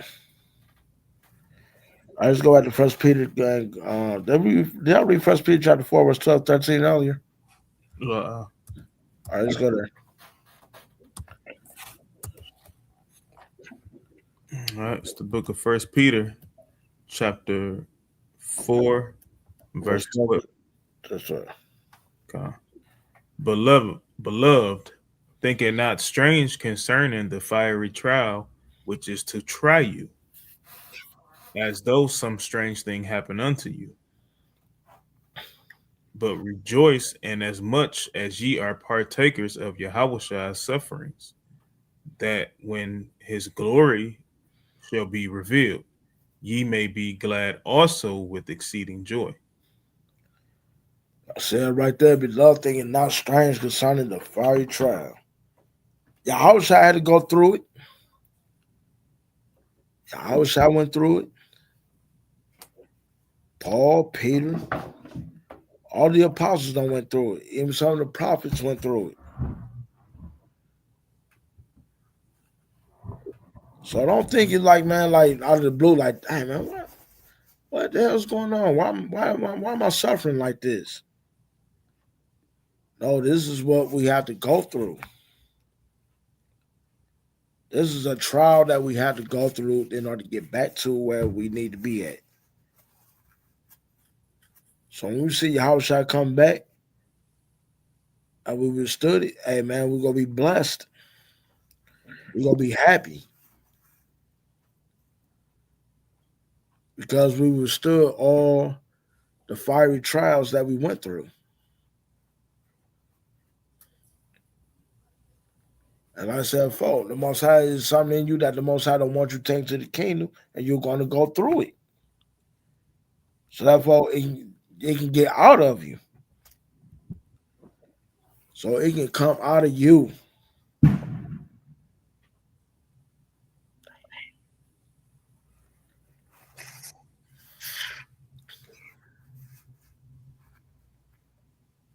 So like I said, man, there's just something to be happy about right there. You got anything you want to add, bro? All right.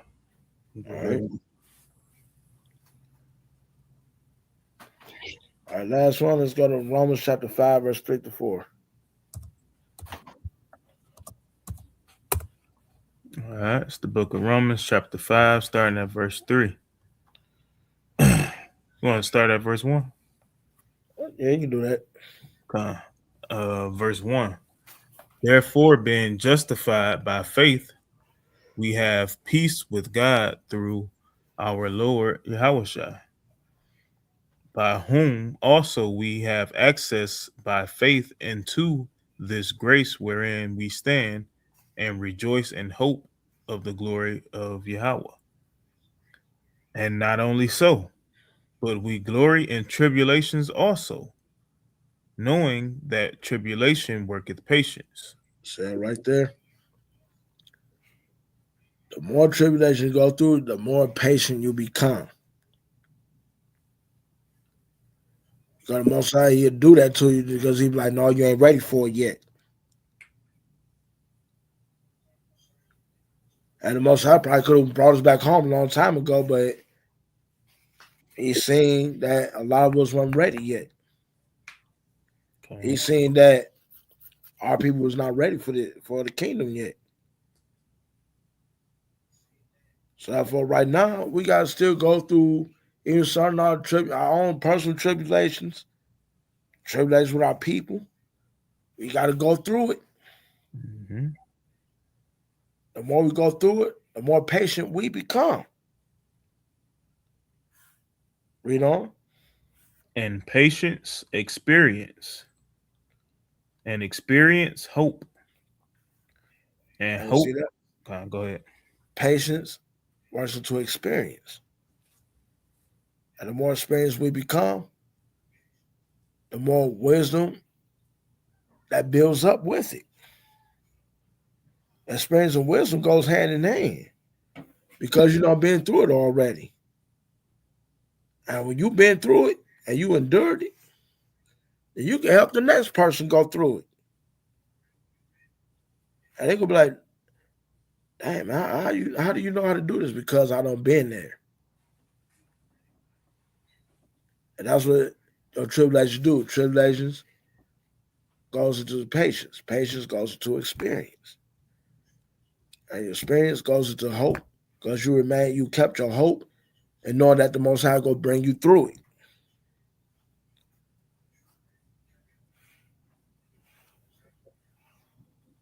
It's going to show that you endure through the Most High's chastising. You endure His discipline. You endure going through the trials of fire.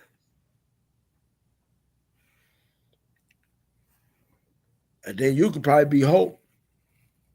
Then the next person will be like, dang, man, if he went through it, then I know I can go through it. Or the next sister will be like, to another sister, hey, if she went through it, then I can do it.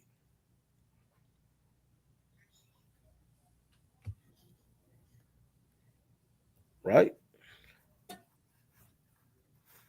Where we at? Verse 5. Verse 5, right? Go ahead. And hope maketh not ashamed, because the love of God is shed abroad in our hearts by the Holy Ghost, which is given unto us.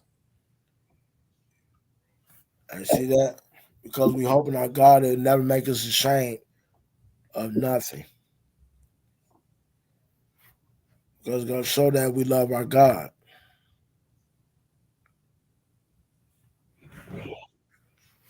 So as I said, when the Most High gives us a whooping, like I said before, it's because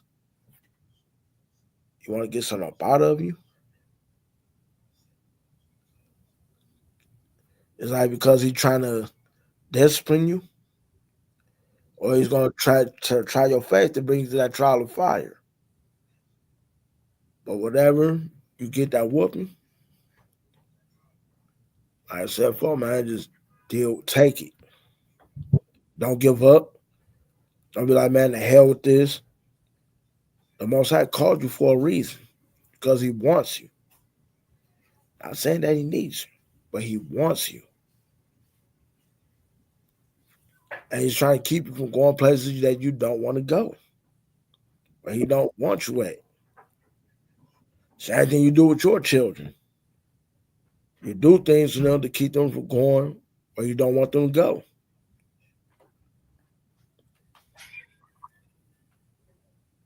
And you get up there to that kingdom, the Most High gonna be sitting in his throne, smiling like a proud dad, watching all his kids that made it.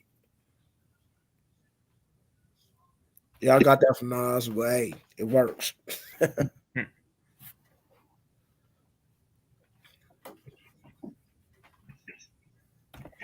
I said, man, all honor, glory, and praise to the Most High God for for disciplining many of us. For disciplining many of us. Because he could have just let us went on ahead and been out there in the world, we could have been destroyed. And I want to give him also a shout out to all the elders he brought in our life, man.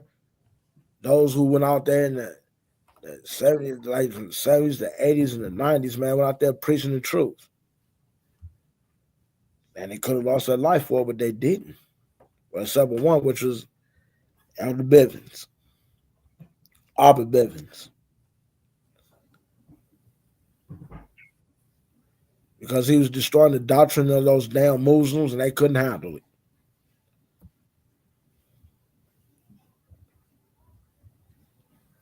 So like I said, man, all honor, glory, and praise to the Most High God, and I hope everybody was here was edified. I thank all y'all for tuning in.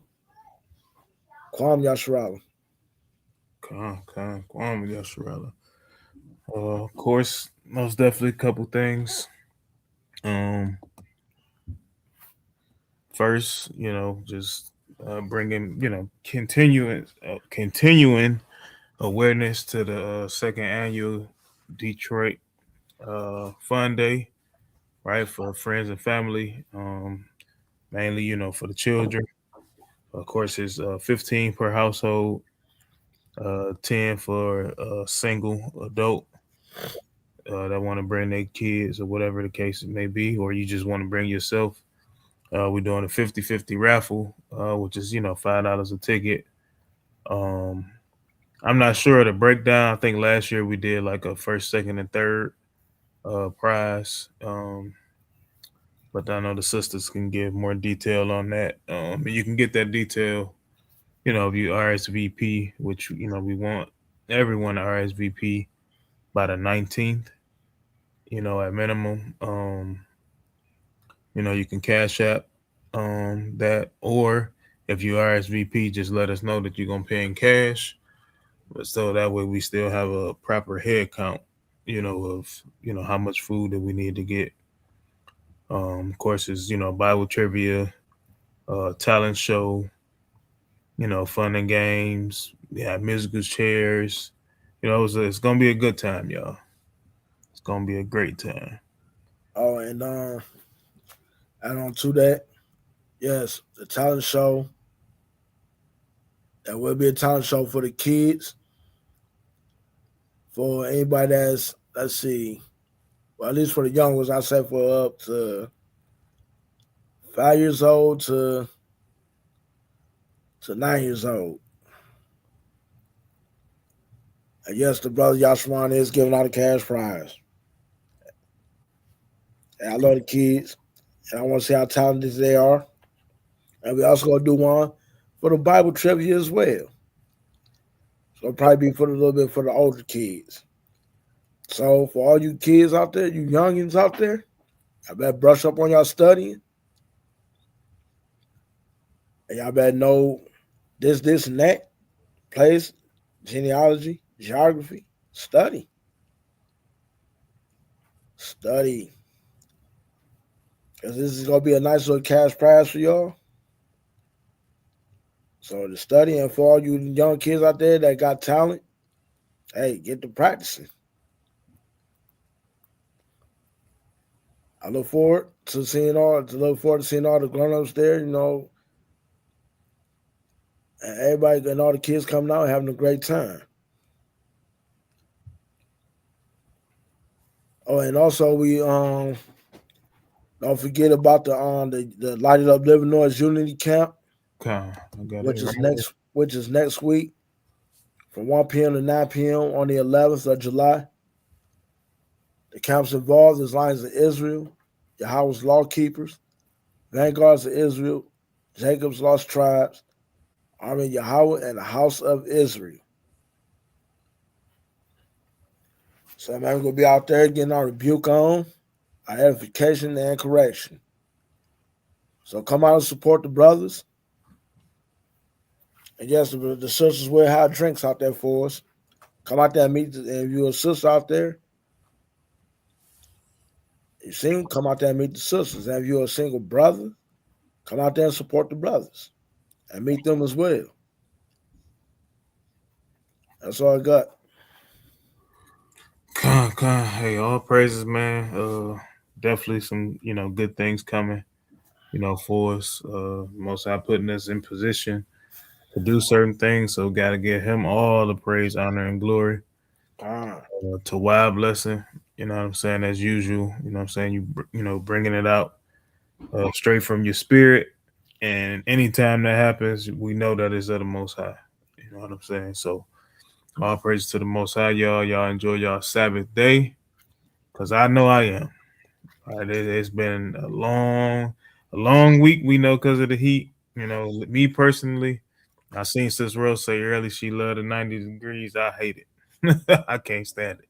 You know what I'm saying? But every day above ground is a blessing from the Most High. So, Sis Rose love the heat, man. You can take my portion too. Okay. Right, but it's all good, y'all. So, hey, Shalom, enjoy y'all Sabbath. Hey, and don't be out there drinking and driving. If you're a drink and drive faster to maximize exposed limit. God.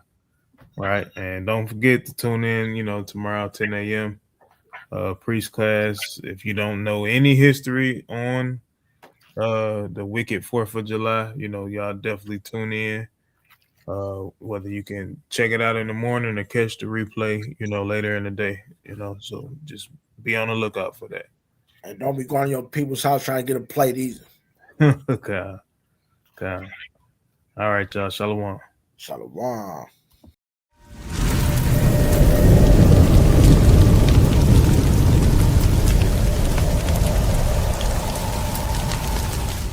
From 100. Yeah. God had his hand on me since before the womb. I didn't know what that meant until I read the Bible. Oh, man. I didn't know what that meant until I read the Bible. He had his hand on me since before the womb. You think I started in the womb? He had his hand on me since before the womb. Like, oh, this is going to do this. He's going to make this happen. You're going to touch this person. You're going to touch these people. You're going to... Yo, I am God's child. I am God's child. I am God's... Yeah! The gyms are closed. I gotta get this aggression out. Let's go. I describe myself as cold with a conscience. Can't roll with the nonsense. Don't mistake the cover of the book for its contents. I might show you kindness, swim with the piranhas. Things that we forget tend to come back and remind us. Like we all have a past we wanna put behind us. Designed to be good, but evil always seems to find us. A man can only change the things he acknowledges. Lust is heat is flame, but skills over politics won't be the same. What really has me stressing out? The gyms are closed, so I can't get this aggression out. Before we get the promises, there must be offenses. The Bill Gates of hell won't prevail against us. They don't really want, but we speak it to them. They don't really want, but we teach it to them. They don't really want, but we give it to them.